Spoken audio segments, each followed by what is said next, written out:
This is a box of 3 different kinds of street tacos. The first one, closest to you, has beef, cilantro, onion, radish, and it's sitting next to a lime. The one next to it is the same thing, except it has chorizo. However, this one you might notice has a little bit more going on. It's called the Fiji, and I can't even remember. Curry marinated chicken topped with mango, jicama, and vegetable jardiniere, lettuce, and house mayo. And that one in particular really stretches the boundaries of what I think people would consider to be an authentic taco. And it really makes me wonder 2 things. 1, what is authenticity? And 2, who cares?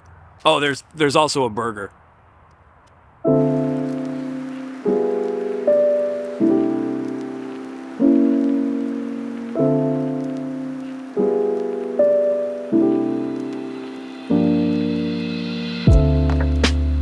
One of the most important parts of this channel is the Google reviews. Usually the first thing that I do when I start working on one of these is go try to find one that gives me some kind of reaction one way or another. That idea came to me from a friend of mine named Morrigan, who is a local artist here, and I'm gonna link to the Instagram down below. You should go check that out. I think that a lot of people think that those reviews all come from where I live, but the truth is that I look all over the country and sometimes all over the world to try to find something that someone said that was completely insane. And sometimes that can take hours, but sometimes you don't have to look very far at all. For example, the Popeyes in my hometown, the reviews are completely unhinged. I made a whole video about it a few weeks ago. I'm gonna link it up there. You should go check that out. It's only 59 seconds, and whatever you're thinking, it's worse. And if all of the things that people are saying about that Popeyes are legitimate, then it's truly a portal to hell. And it's possible people do use Google reviews to share their legitimate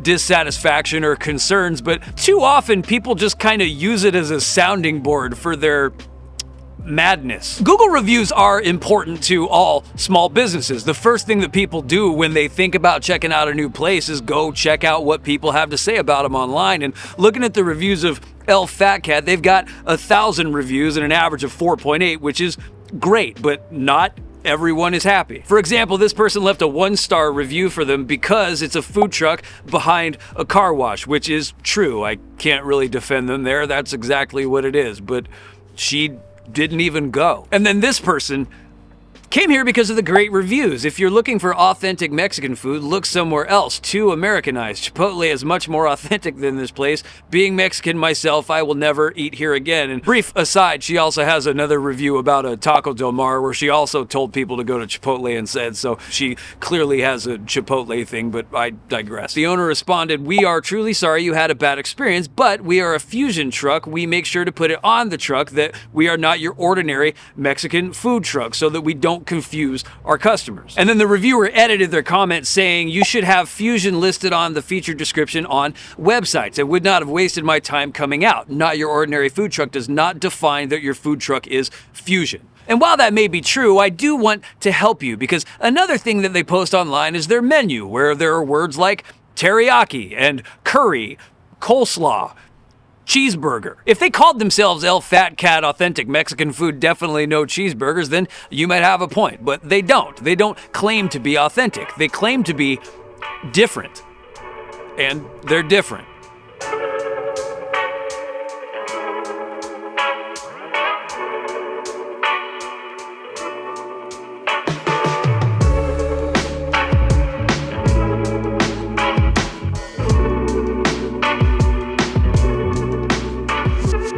Felix Sanchez from a Fat Cat Grill, owner, chef, plumber, electrician, a little bit of everything. Been in the restaurant industry for, since I was 15, 16, fast food like a lot of us. Then it just grew on me and I loved it. I learned to love it and I wanted to learn more.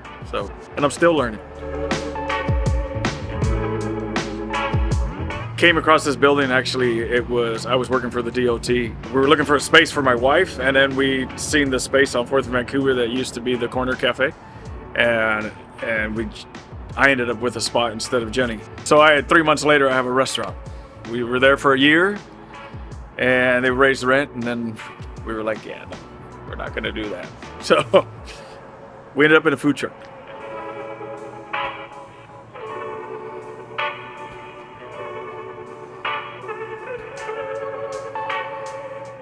What makes your food different? I think it's different because I put what I like in it. I don't try to go authentic this or authentic that. It's what the flavors that I like, I put into my food. What I would cook at home, then I try to mimic that here to make it work. I like all cultures. My favorite, I'll say, is Asian cuisine. So then I'll put that into some of my foods.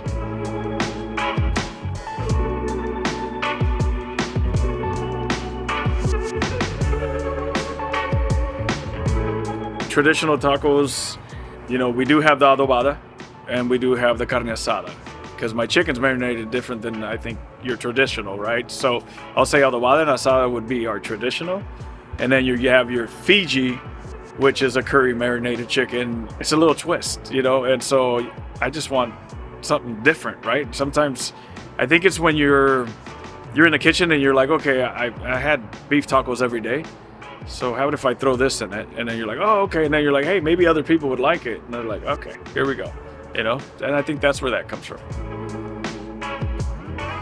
Our buns is, I'll say, to compare, would be a sweet bun like brioche, right? But then we use a sweet Mexican, sweet bread, and we turn that into, with our baker, we turn that into a hamburger bun. And then we have our, homemade patties, and so it just made a great burger. You got the sweet and savory, and then you put jalapeno cream cheese on top of that. How much better can you make it?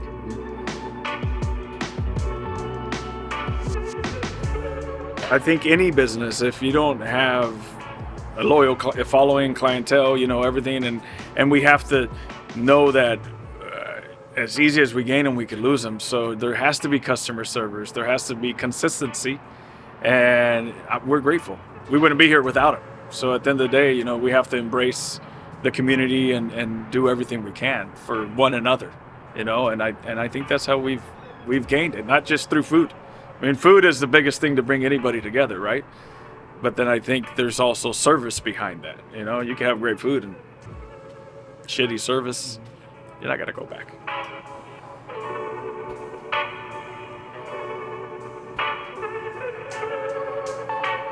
So there are a lot of people that really don't like cilantro. To most people, it has this beautiful, floral, earthy flavor that really makes this kind of thing what it is. But to some people, it's revolting. They say that it tastes like soap. And to a person that loves cilantro, I think it's a normal first impulse to feel bad for them, but it's complicated. It's actually a question of genetics. The truth is that those people have a variation in their olfactory receptor genes that allows them to taste something in cilantro that you and I can't. It's a little bit like they can see a color that you and I can't. They're actually mutants. And there is evidence to suggest that people could get over their aversion to cilantro through exposure therapy by just eating it over and over. I guess I don't really know exactly how that works, or I guess they could just order this kind of thing but without any of the cilantro. But anyway, so what I'm gonna do is move from most authentic to least authentic, and then extremely not authentic in any way.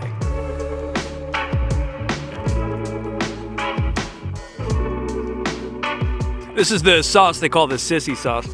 Yeah, it's their mild, but they want to insult me.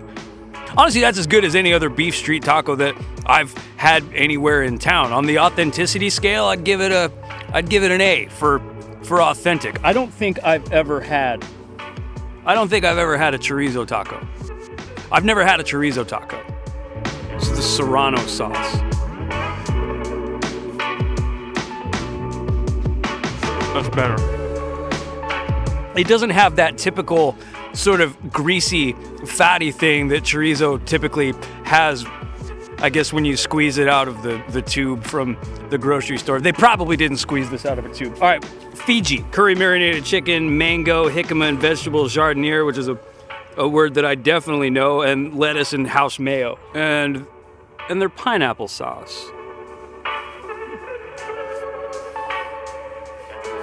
There's a lot going on. I definitely can't say that the thing that stands out the most to me is the jardiniere, because I don't even know what that is, but I can tell you that is the most interesting taco that I've ever had in my life. I love a food that's not subtle, and there's nothing subtle about that thing. But is it authentic? On the authenticity scale, I'd give it an F for Fiji. All right, finally to round out this light little lunch at the river, the Green Hornet Burger. All beef patty, jalapeno cream cheese, pico de gallo, mayonnaise, lettuce on a sweet bun.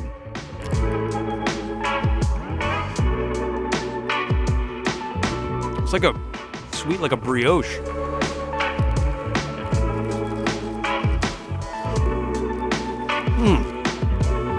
What's up?